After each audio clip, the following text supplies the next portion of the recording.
Shalom and welcome all my brothers and sisters worldwide. I wanted to make this brief video to any newcomers or anyone who has questions about Judaism in general. Every religion begins with a claim. Every single one, if you look at the origins of where that religion began or the founder of that religion, it's always beginning with the same thing.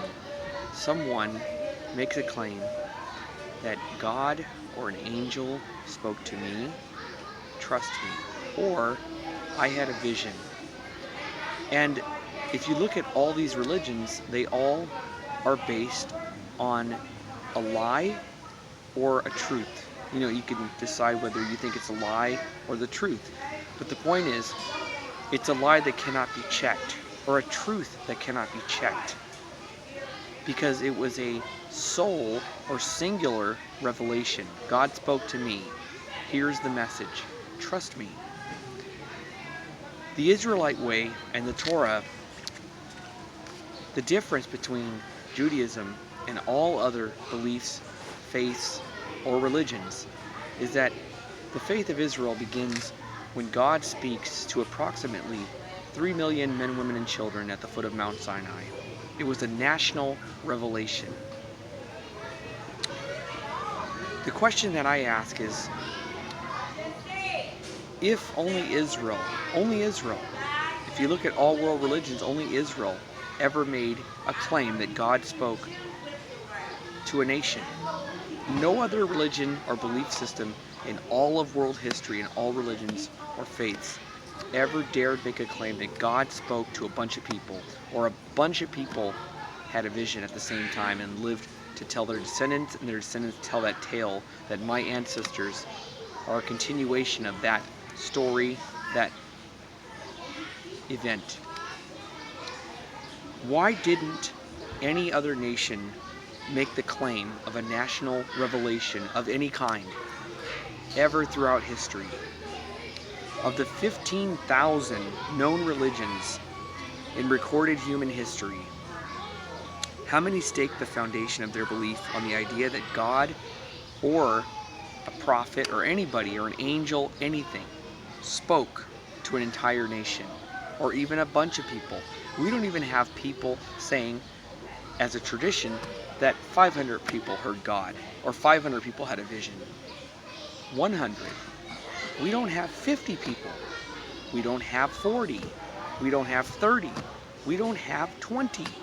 We don't have 10 people. We don't even have 5 people in the start of any religion or belief, let alone a national revelation. Why didn't any other nation or religion ever make this claim? Only one, and that's Israel. That's the Jews, the Jewish people. Isn't that strange? It's very odd.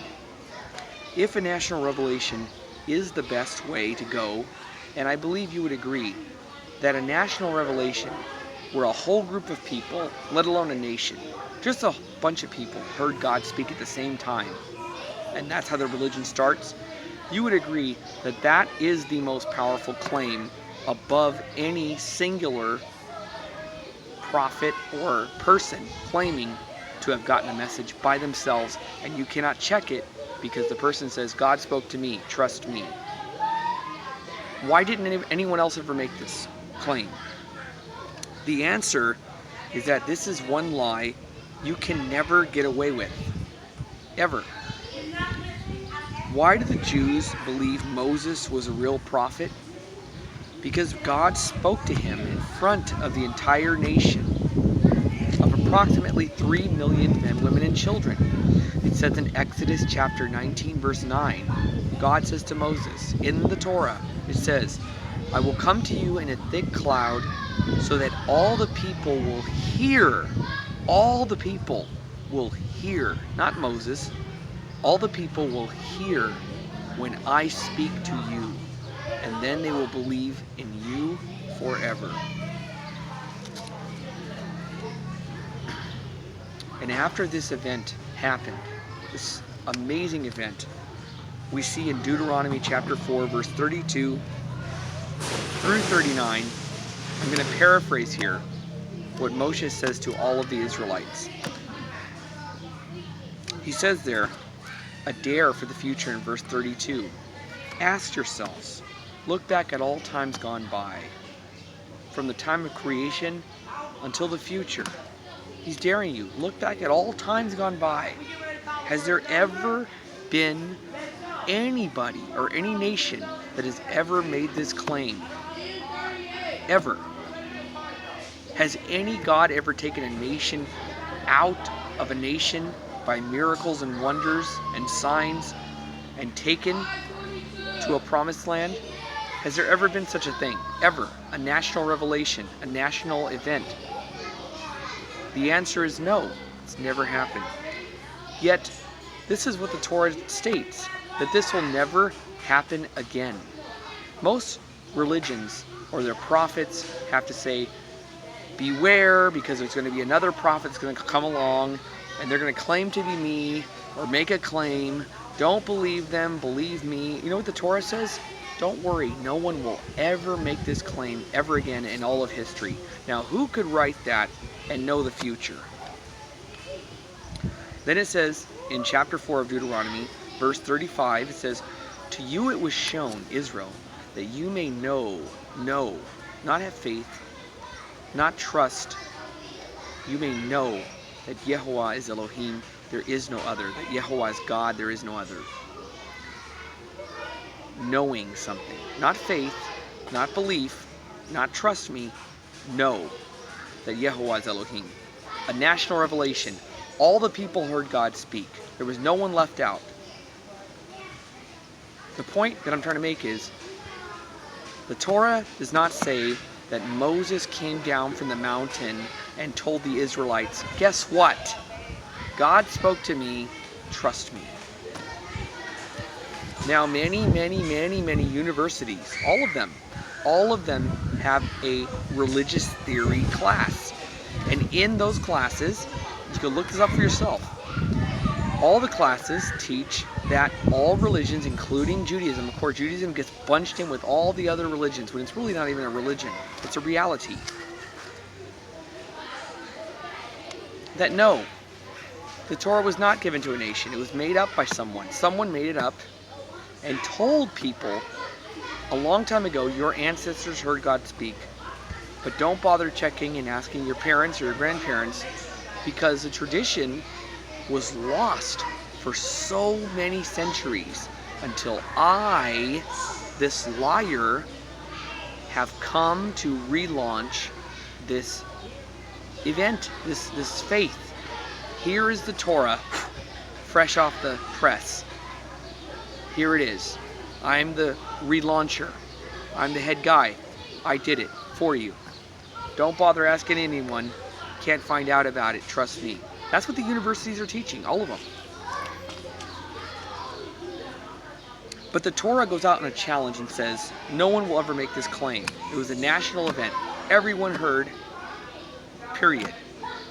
Now, if what the university teachers and academia is teaching that someone made it up, you have to find within Jewish history and all ancient Israelite documentation the claim that the tradition was lost for many centuries, or whatever period you want to say.